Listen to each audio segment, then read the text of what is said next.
Hi everybody, and thank you for joining us here for another video on electronic science. So over the past few months, I've been getting a lot of comment requests from you guys asking for me to make different videos or just different ideas for me to try or show you guys. So today we're going to be going through some of those comments and see what we can make and what we can find out.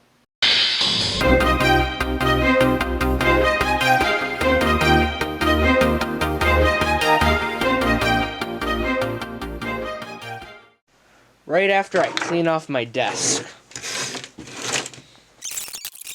So our first comment comes from Lift Tracker, and Lift Tracker says, "Hi, I really enjoyed your elevator button video.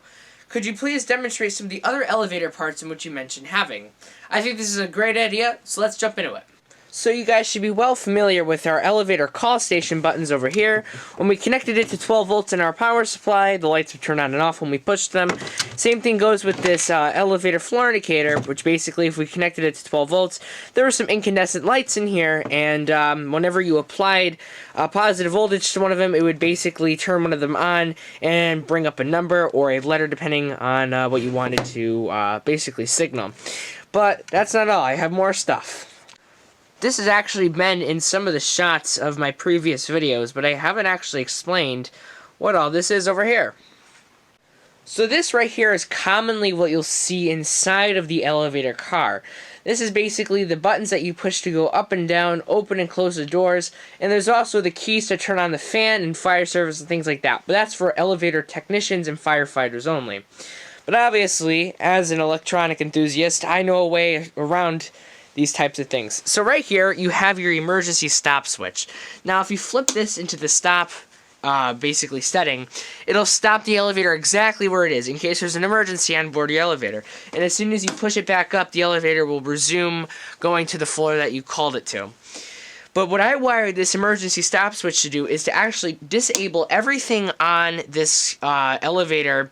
We're just going to call it Floor Bringer. I don't exactly know what the name is. Any elevator enthusiasts, let me know in the comment section below exactly what this thing is called. But basically, as you can see, if I push these buttons right now, nothing is going to work because I turned off the power to it using the switch. The only thing that works is right here, and this is the alarm button. Now, if you were ever trapped in the elevator and something malfunctioned, you would push this button, it would sound a bell that is really loud, and it basically signals to people who hear it that you're in trouble, and they'll call for help for your elevator. Now, I have one of those real bells from an elevator. It's out of the shop, but I'll show you guys in just a minute.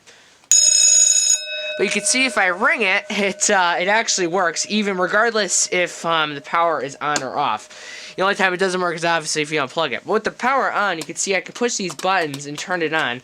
And with this door open button, I can push it, and it'll make the exit on the elevator thing, when the elevator goes to the floor, you know how it dings and the light comes on? It'll make that thing turn on. The door close button doesn't actually have any purpose on here. And as for the fire service, well, that's what this little light here is. So basically, if this light is ever lit on in your elevator, it means it's in fire service mode. So yeah, that's really all I did with there. But there's really no purpose. Even if I have fire service on this thing, it doesn't make any difference because I don't have it connected to the elevator computer. For here is where I have the, when the door opens, the little chime and the emergency bell over here. So I'm going to push the buttons here. First, we're going to do the emergency bell. We can see it's this really loud bell right over here that goes off. It's technically a fire bell, but, you know, I mean, it makes sense because fire bells are loud. And then over here, this little thing right here, when the door opens, it dings. Nowadays, these are being replaced with computerized buzzers that make that cool little chime. You don't really hear these bell sounds anymore, these mechanical bells, but it's still cool to have.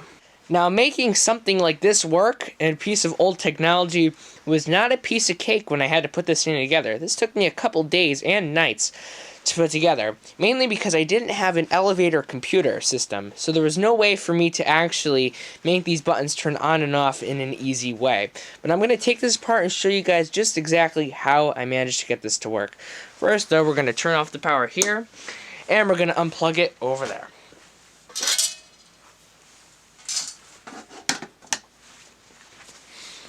So here's the inside, or the back side, of the elevator floor sender thing. Basically, when I first looked at this thing, I said to myself, oh my god, there are so many wires in here. I mean, look at this. There's just bundles of wires in here. I said to myself, how am I going to do this?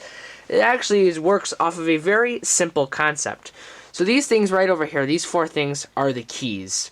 Now, what I call them the keys, or the disablers, whatever you want to call them. Basically, if you had an elevator key, one of these special keys, you could turn one of these things on the buttons, because they're wired into the buttons, and disable it from going to that floor. So just say you didn't want anybody going to floor 1 or the lobby, you could turn this key if you were an elevator technician, and it would disable this button, literally. You could push it and nothing would happen. So these buttons always were wired somehow in parallel to the elevator buttons. And I figured this out kind of by mistake. So if you take your multimeter and you take one contact and you put it on here, and take the other contact and you put it on here, you see they're shorted. You hear the beep. But if you take another one and you go over here, you could see they're not shorted unless I push the button. Let me get some alligator clips. So here, all I'm going to do is take this green alligator clip and connect it to the copper wire that's sending the electricity into that button. I'm going to connect it to one side of my multimeter here, just like that. And then what we're going to do is we're going to take the other side of the multimeter and we're going to touch it to here, right? And we could see the multimeter's not beeping. That means the electric path is open. Now, what I'm doing here is I'm going to take this green alligator clip connected to that copper wire and one lead of my multimeter. I'm going to connect them into each other just like this. Now they're connected. I'm going to put that aside. I'm going to take the other end of my multimeter and touch it to the key over here. And as soon as we push down this button, we get a short. So this was basically the eye-opener for me. All you have to do is apply a hot part of your AC, so the hot wire, and by the way, this is plugged into 120 volts, and these two are shorted together by default, so whatever power goes here immediately goes to this side. And all I have to do is take a piece of wire and put it to here. These areas are isolated, but whenever I push it down, they short and become a path. So therefore, when you push the button, the hot electrical current flows through here, through to this pin over here, and then all this copper wire here, I'll get the alligator clip out of the way, just brings that hot voltage into one side of the incandescent bulb in there. The other side where the neutral connects in goes back over here and manually connects into the neutral. There was no real way for me to easily connect the neutral. That's why over here, one of my AC input, there's so many things feeding into the neutral wire. Oh, and you're probably wondering, how did I bypass the keys? Because unfortunately, I do not have an elevator key. All you need to do is go back here, push this little thing down, and use some brute force. And there you go. You flip the key without using a key, if that makes sense. Oh yeah, I also have these things over here.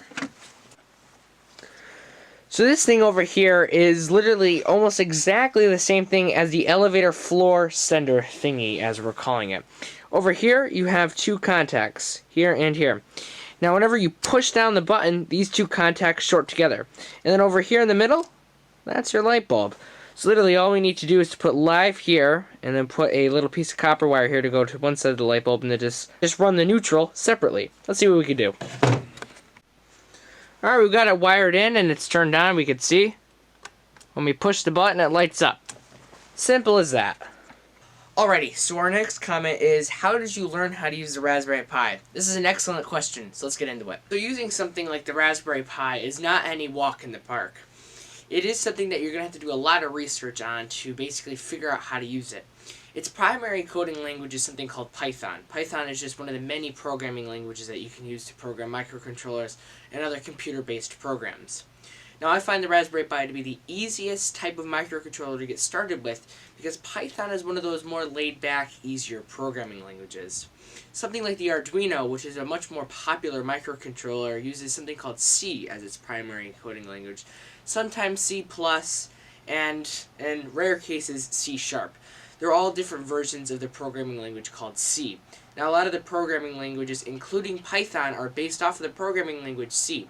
So if you start off using Python and then you roll into using the Arduino using C, you might have a better outcome versus going right into the Arduino and coding in C. Now, how did I learn how to use it? Well, I basically trial and error. I YouTube is my best friend in learning how to use it. I would look up YouTube videos, see what other people do. A lot of my scripts are based off of other people's, Python codes for projects, and then I'll change it up, you know what I mean? So I'll be like, alright, well, I got the gist of this project, so now with my knowledge, I'm going to go ahead and change the code and make it my own type of a script. So that's basically how I learned how to use it.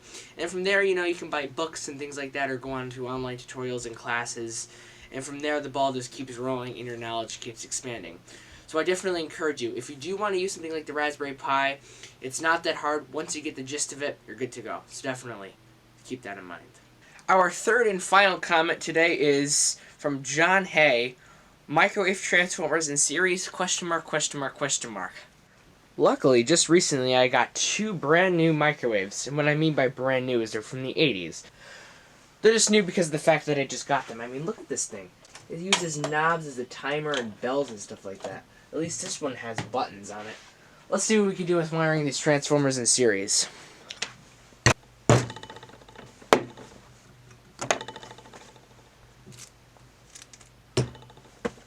So the first step to wiring your microwave transformers in series is to put the primaries in parallel and the secondaries in series. So what I mean by putting the primaries in parallel is where you connect to 120 volts. If you don't remember that, you can go check out my first microwave transformer video that I did a little while back. So you're going to wire the outer tab to the outer tab, the inner tab to the inner tab. Very simple. All we're going to do is wire those in parallel to start off. Once you have the primaries wired in parallel, you're going to take the tab of one of your transformers and connect that to the body of a different transformer. Now they're wired in series. Now your high voltage is going to be between the tab of this transformer and the body of this transformer. So if you take the tab of this transformer and short it to the body, you will get double the voltage. So microwave transformers output about 2500 volts, so now you get about 5000 volts out of these guys. Just to be a good boy, I decided to wire this screwdriver up to the tab of this transformer over here. And I'm going to connect my chicken stick here to the body of the second transformer, and we'll short them out and see what happens. Alright, we're live. Let's touch these guys together.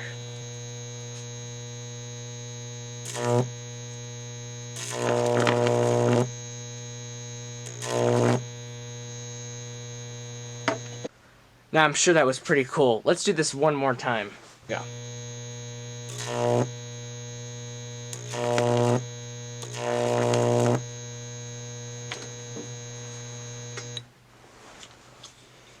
I'm sure that was pretty cool. Now let me know in the comment section below, because I have 3 of these transformers, so I can show you guys how to wire 3 of them in series, and I also have 3 of these capacitors. So if you want to see the power of resonance on just one transformer and quadruple the size of the arc instead of wiring them in series, let me know in the comment section below and I'll make a video on that.